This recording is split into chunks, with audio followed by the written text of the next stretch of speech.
was many, many years ago when I was at Coral Park High School that I finally started playing sports. I was not always a sports guy in organized sports. I played sports against my two sisters, Darlene and Debbie, and so that made me feel like I was Larry Zonka on the Miami Dolphins back in the day because I could just run right over them. But I had a rude awakening when I got to high school and I started playing football that I had to fight against some pretty big guys and tough guys that didn't just bend at the knee when I came running their way. And so in my senior year of school, I was playing and starting and played left guard and then played a little nose tackle right on the defense. So I was able to play both ways, and I wasn't really big, I wasn't really fast, but I was just consistent. And so the first game we played against our rival over here, which was the Southwest Eagles, and we did well. We won, and things were really cool. We played strong and won, and then we played against Columbus High School, and we had won against them, and I actually had my name put up in the nice little sports section of the high school local sports at the time, and so I thought my world was just going to blossom, and finally I'd be able to get the attention of the cheerleaders that I had been desperately seeking throughout my entire high school experience, coming up shy quite a bit. Well, then we played our third game of the season, and it was against Jackson High School. And we had played that game in the Orange Bowl. And in that particular game, I had my lunch eaten.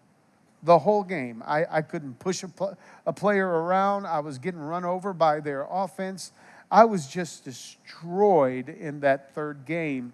And when we got into the film room on Monday, the coaches just ridiculed me because in one play, I was pushed to the ground, and the big tackle that was opposing me just went right over. As he pushed me down, he just went right over me.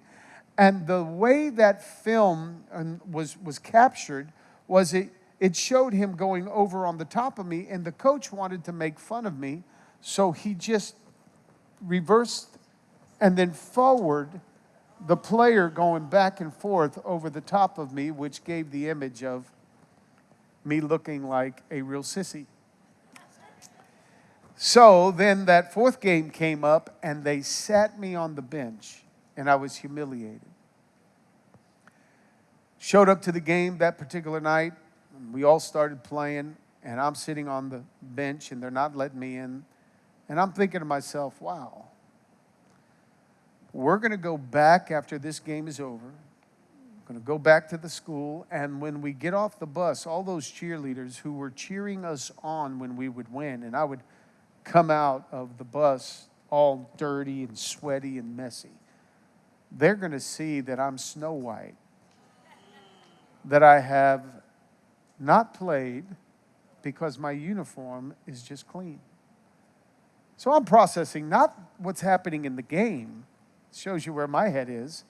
I'm processing, how am I going to be looked upon by these cheerleaders?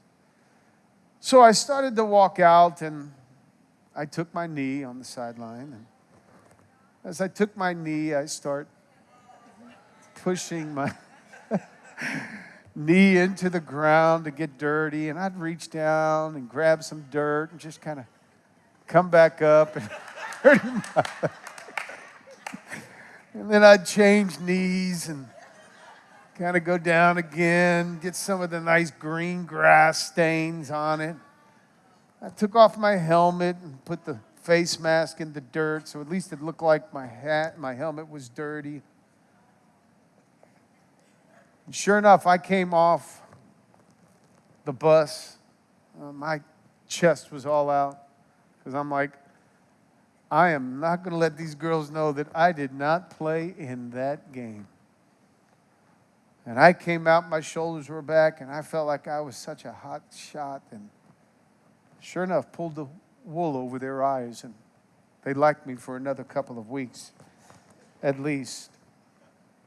You know, sometimes what we see isn't always what we get. There's actually a condition that backs this up. It's called paradolia. It's a phenomenon that causes your brain and your eyes to play tricks on you.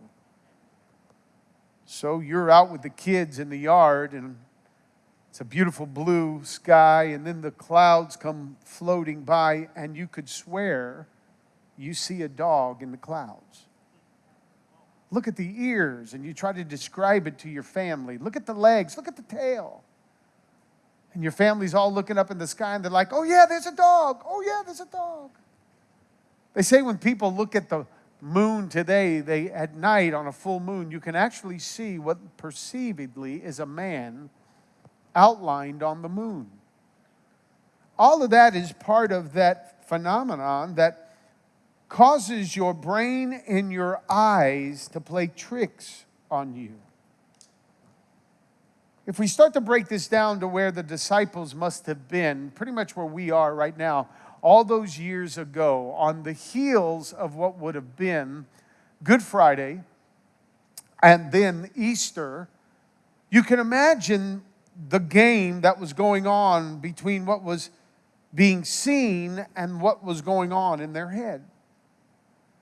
You can imagine when they saw the horror of the cross, how hideous it was and what a gruesome scene it was, that actually was set up as a punishment for the worst crimes and a deterrent to those who would even attempt to oppose the Roman government. You can just imagine there what they were sensing and what they were feeling. Now, we're fortunate in that the whole history has been played out.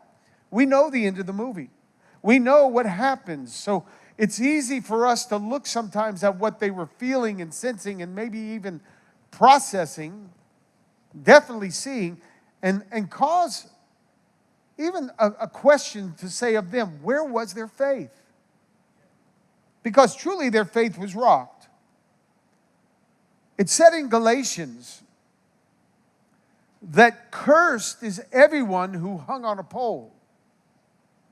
It meant that if you were crucified, the reason you were crucified is because you were a cursed individual. Under the law, there were blessings and there were curses. In Deuteronomy chapter 28, it refers to those, that if you obey the Lord, these are the blessings that you will walk in. And they were very evident. It would touch everything from your health, the way you look, to the way your house would have looked, the crops in your fields, even the animals, the cattle in your herds. If you had sickly animals, the reasoning, the process was, well, evidently, you have that because you disobeyed God. So that was the law, the dispensation or the time of the law that they lived in. If you were obedient to the Lord, then your house was painted really nice, your lawn was manicured, everything. Your crops were healthy, your herd was healthy, everything. Your wine was putting forth, your grapes were putting forth real good wine. So your vats were full of good wine. It was very evident who was blessed and who was cursed.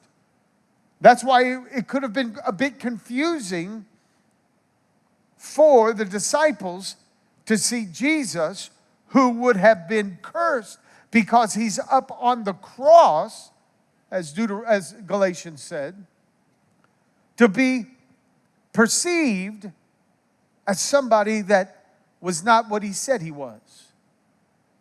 Because how could a perfect man, how could a man that was teaching the way that he was teaching? Remember, some people said that he was possessed by a devil, that he would operate like by the spirit of Beelzebub, who was a devil. There was such controversy surrounding everything that he was doing that when all of a sudden he takes his position on the cross, there would be this confusion.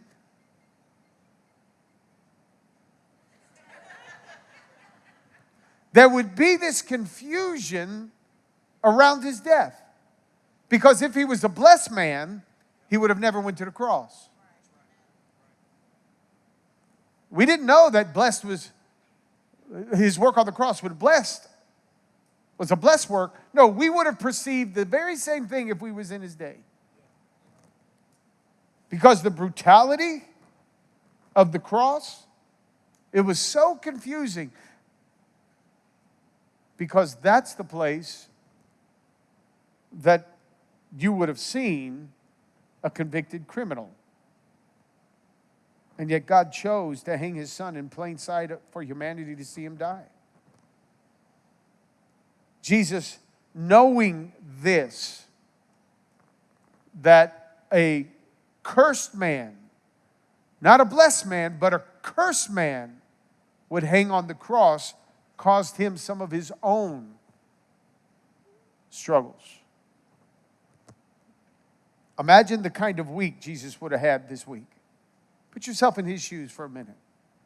Where everything you've been preaching for so long was, this is how you do it. I'm the Son of God, and blessed are those who are this. Blessed are the meek. Blessed are the forgiving. Blessed are those who don't just go 1 mile, but go 2 miles. Blessed are those. Everything was about blessing. Blessed are you when all of a sudden your brother slaps you on one side of the cheek and you turn around and give him the other. Everything Jesus was preaching was how to be a good man. And now all of a sudden he's being asked by the Father to go on that cross and be a cursed man. You know, today is Palm Sunday. We saw it with our children, waving the palms. It's celebrating when Jesus would have rode into Jerusalem on the back of a donkey, and they would have proclaimed that he was blessed. Blessed is he who comes in the name of the Lord. Even that, a blessed man, he's being declared now publicly blessed. Then how does he go to a cross and die a cursed death?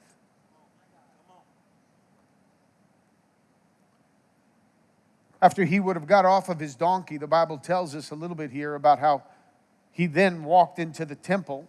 And while he was there in the temple, he has his righteous rage take over him. And he begins to turn over the money tables. And he makes this declaration, my house is to be called a house of prayer, but you have made it a den of thieves, a den of wolves.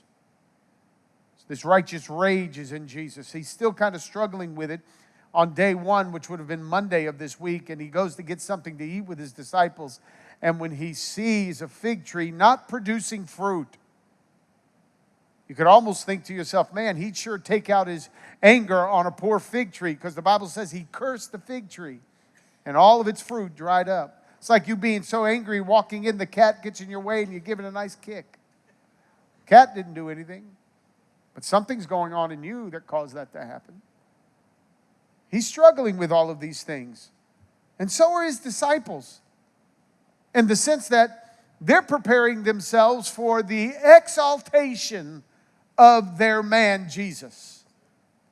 Because he talks about tearing down what would be the governmental system, and then just 3 days later, he would elevate it again, and he would be the king. So in the disciples' mind, they're not seeing death as his promotion. They're preparing for what's going to happen next. Matter of fact, a couple of his disciples, just like a chapter earlier, before he goes into Jerusalem, a couple of his disciples are having an argument like, okay, who's going to serve next on your leadership and your transition team? Because you're going to be exalted above Pharaoh and Pilate. Above Pilate. Who's going to serve right up next to you, Jesus, when we do that? And it was so bad that the other disciples turned on him and said, man, what are you guys doing? Why are you arguing about something like that? And then Jesus turns around and gives that great lesson about the last shall be first and the first shall be last. The first shall be last, the last shall be first. I would encourage you this week to just read through the book of Matthew from chapter 20 to chapter 28. Take a chapter a day in this holy week where you settle down for a minute. Come on, the Catholics go out and put a little dust on their forehead because it's their way of doing some form of celebration. Our president did it. Why don't you, as a born-again believer that really wants to learn more and love God, why don't you take a few minutes every day this week and just read? And here's a great place to read. Just read Matthew 20.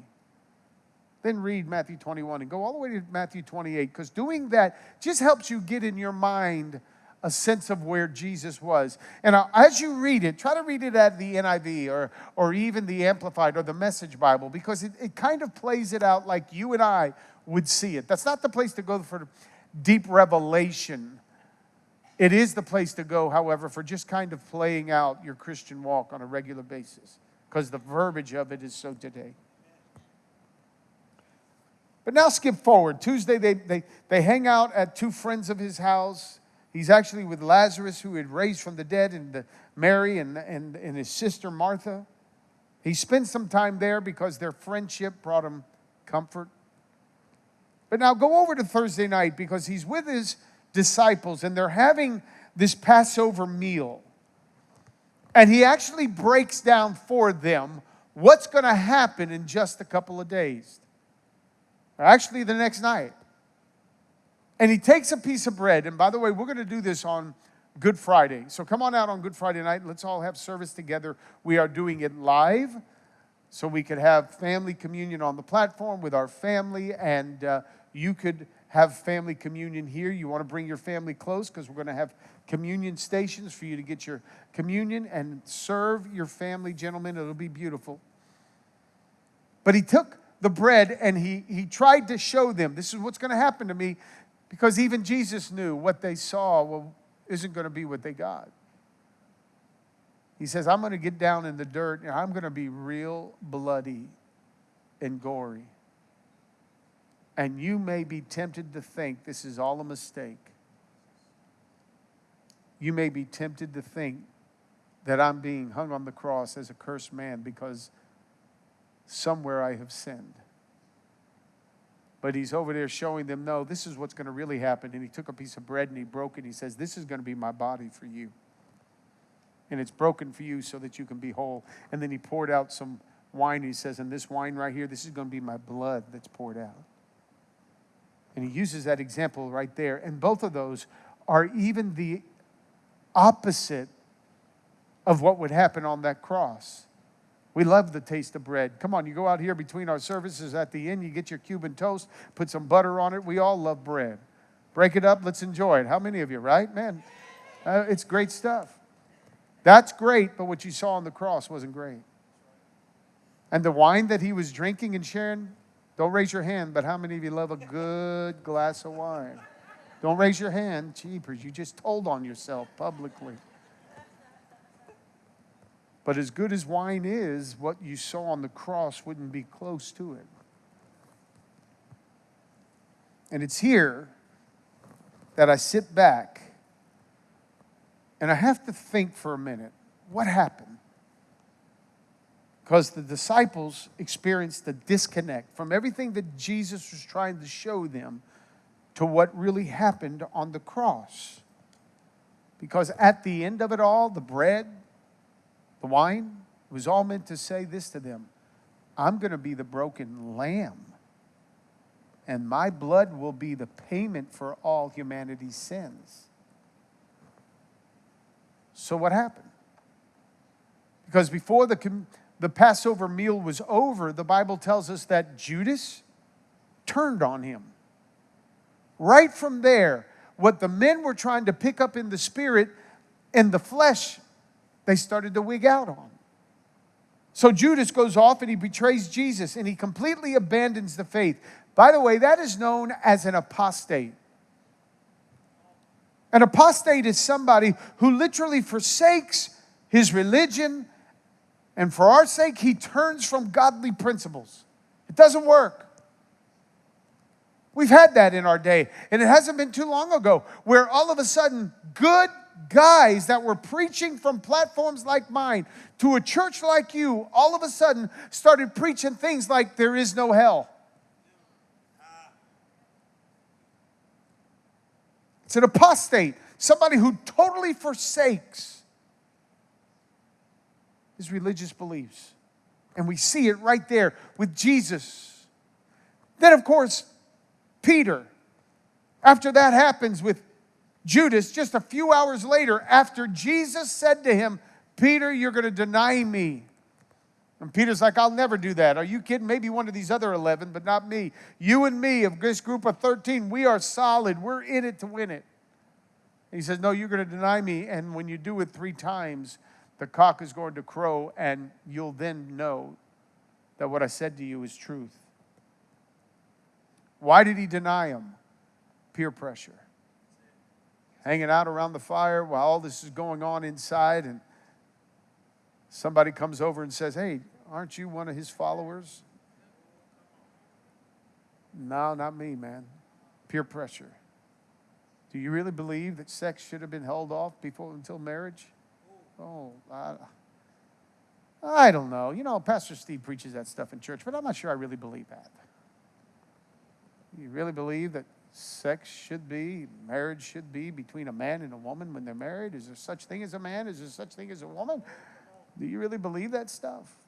Oh, you know, that church teaches that. But me, I'm open. I'm fluid. Just depends. I don't want to say anything because I don't want to hurt my friend. I don't want to come across as judgmental. We'll leave that up to the pastor. Peer pressure. And the rest of the disciples, listen, only one hung out at the cross to see what was happening on the cross. Only one, John. The rest left.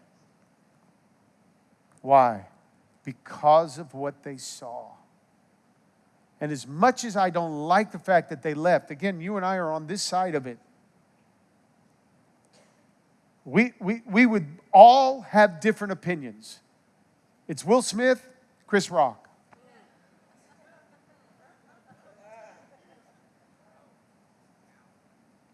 Everybody's got an opinion, and they're landing on both sides. To the point where, wait a minute, we saw a dude walk up on a stage and slap another guy right before our very eyes. Well, it's because of this. He didn't like that he said that. Well, there's a lot of things you and I don't like. Can we go up to our boss and just slap him because he said something we didn't like? But wait a minute. I feel the pain. I got to protect my woman. He was a good man. Look what he did. He protected his woman. What we see, we today can't even land on what is truth.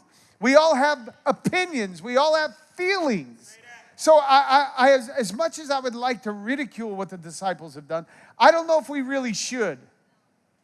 Because if we put ourselves in their shoes, maybe we would have been a little burdened by, wait a minute, I thought what he said was truth, and now a righteous man who was before me, a good teacher, is dying a cursed death.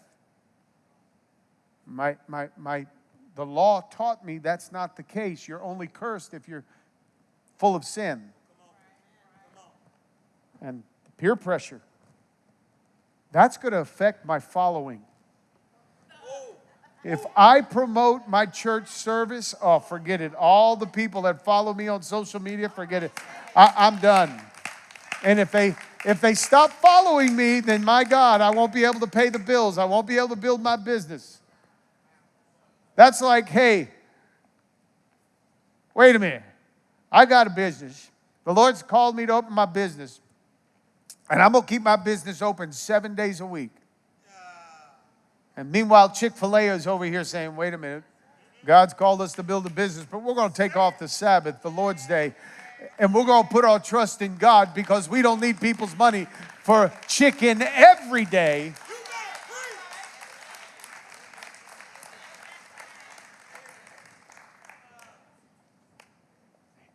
I just want y'all to know, we've given our brother permission to shout us down.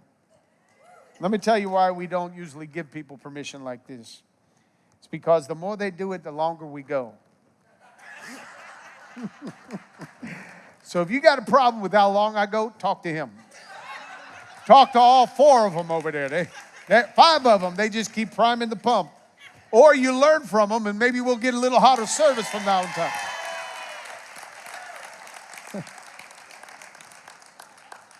I know we can get upset with them, but gosh, what they saw was what they really thought they were getting in that moment. That's all they knew. They were dealing with conspiracies. You want to talk about conspiracy theories? They were dealing with huge conspiracies. And there were a lot more against them than were for them.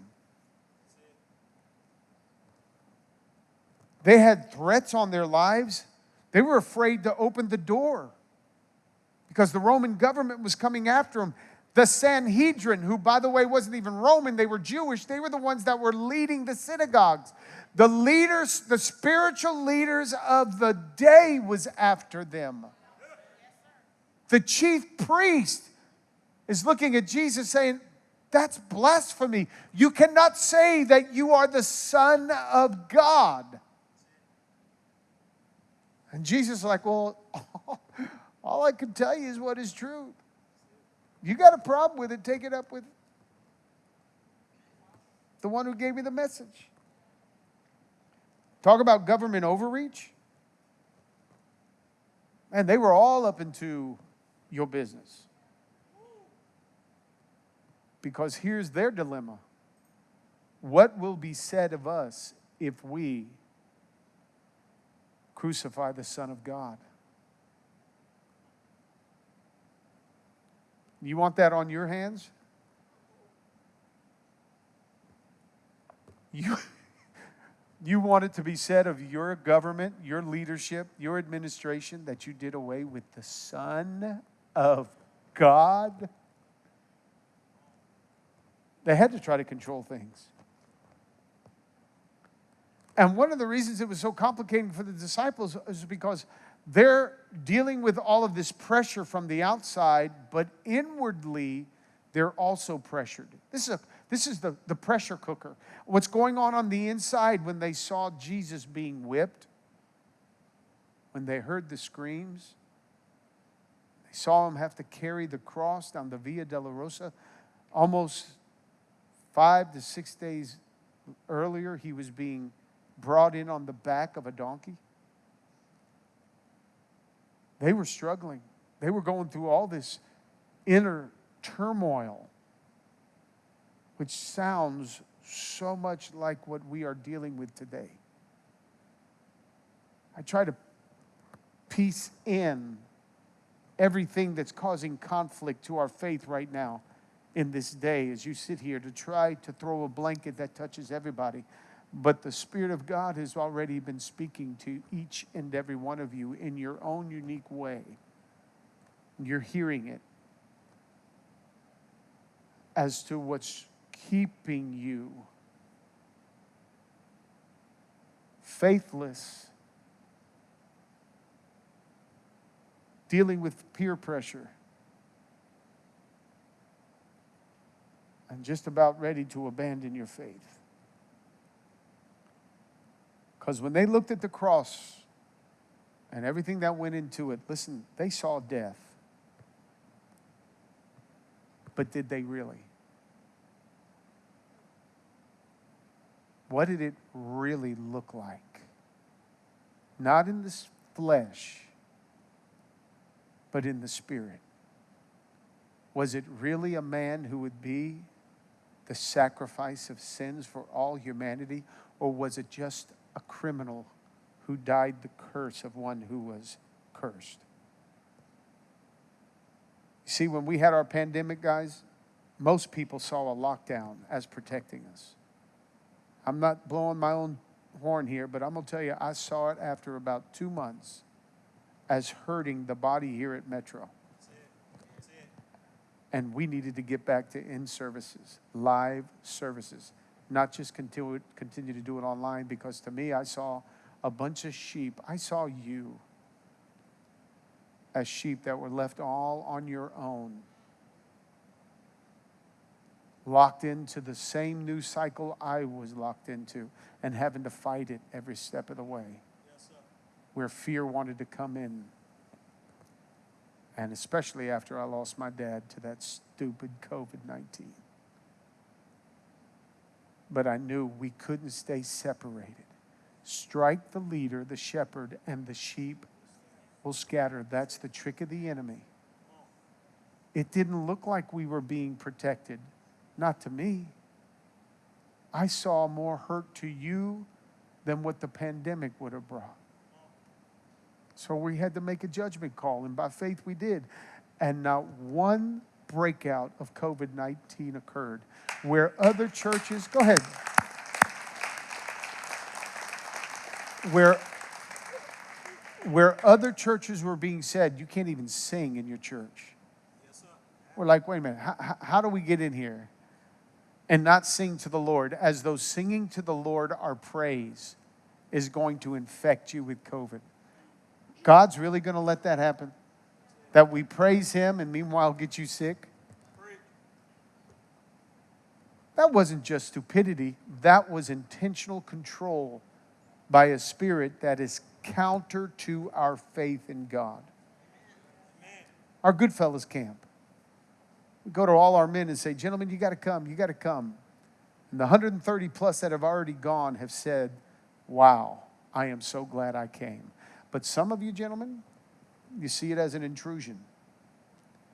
I can't afford to get there, or I don't need to be there. See, you see it as an intrusion. Rather, what it really is, it's transformation. And every man needs another brother that's not his wife or just his kids to help elevate him to the place God wants him to be. Thinking differently as a man is only pride. Thinking I can do it all by myself. I'm not mad at any guys. I'm just telling you, be careful what you see. Because you don't see, I don't have the time to go. My boss won't let me go. If I go, I'm not going to be able to keep up my business. It's all on me. I run it. I call it. As though God can't say to you after you give Him 3-4 days up at the farm, I'll bless you with more work, with you working only 26 days out of the month and you trying to do 31 days all by yourself. You're going to limit God to that? You're going to limit God? You're going to limit your success to what you can do only? Why do you need God if you're going to do that?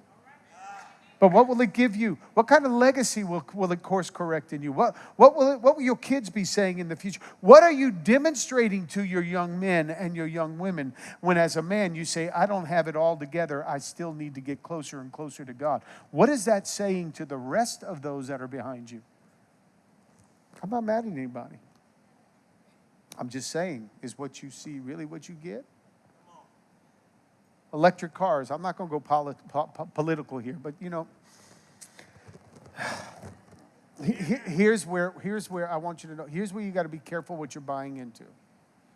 We're told we got to get electric cars out because if we keep driving these gas guzzler cars, that it's going to keep taking those reserves that are needed, and we can't go drill in our country, in America, for any more oil because we don't want to ruin the environment. And the more gas we put in these cars is going to affect the emissions and what's happening to the environment. Meanwhile, they'll go to hunting property that I will hunt on and take up thousands of acres and take down the beautiful pine trees. And they'll get rid of all that was there for the natural environment and nature and animals. They'll do away with all of that and put steel, aluminum, solar panels.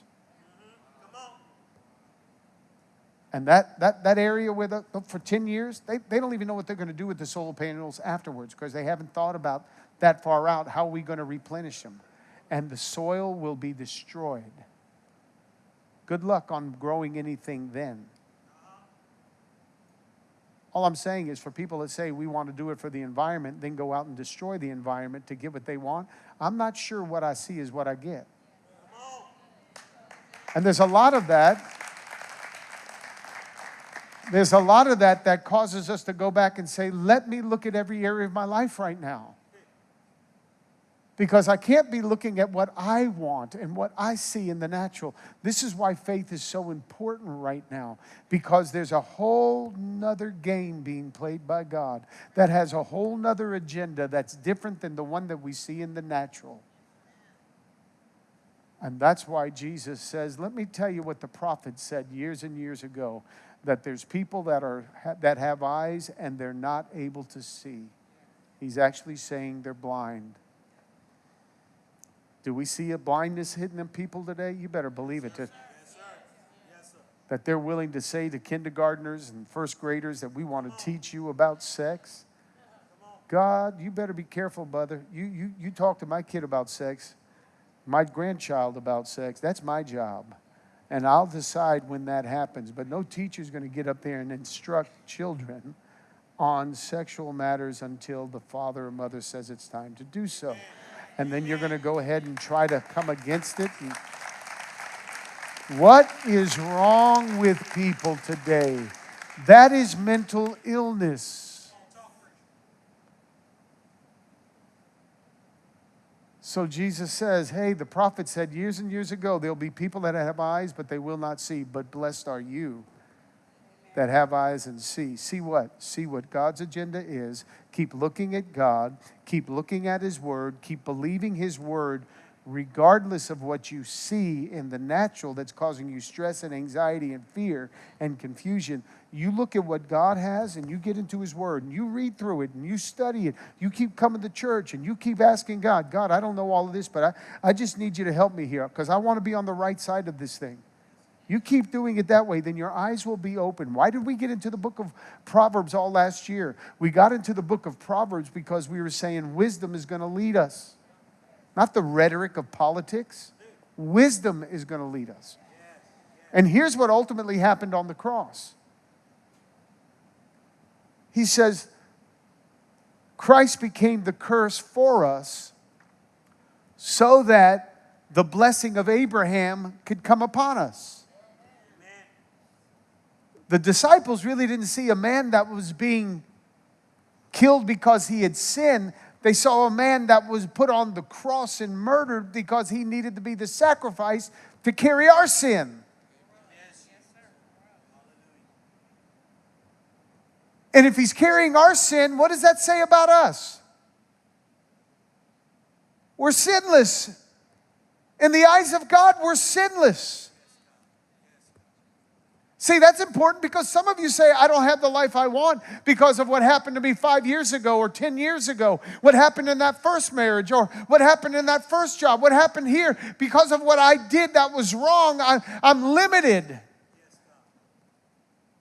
They didn't see a man dying because he was cursed. They saw a man dying because he was blessed. And he was going to give to us the blessings that came from God that God originally had planned for us. So I want to say to you, regardless of what you're looking at now, be very careful that you don't make a judgment call in the flesh and let your flesh lead you and say, my life will never be this, my life will never be that, I'll never be married, I'll never be secure, I'll never be blessed financially, I'll never be healed, I'll never have what I want, my dreams, my desires. Don't you dare buy into that whole thing where you've got that spiritual disease that your brain and your eyes get on the wrong page. You look at your life and you say, God, I may not see it right now, but I'm going to believe it anyway. That you still love me, you still care for me, because ultimately what Good Friday represents, and the reason we call it good, is because a good man had to die so he could defeat a bad system. And you and I are blessed in God. Does that encourage anybody? Oh, come on, stand up. I want to bless you. Stand up, stand up. Father, I just release a blessing over my people today that the scales over their eyes that have caused them to make so many judgment calls about their own life because of what they see, those scales are falling off and they are focused on what you have planned for them. I go back to Jeremiah 29:11 that says, I know the plans I have for you, saith the Lord. They are plans to prosper you, not to harm you. They are plans for a purpose and to allow you to succeed in life. I speak that over our people, because though this will be a week that causes us to really look inward at the cross, ultimately we will not be burdened, we will not be sad, but God will celebrate by faith that what happened on the cross was a sacrifice for us to walk in the best life we can this side of heaven.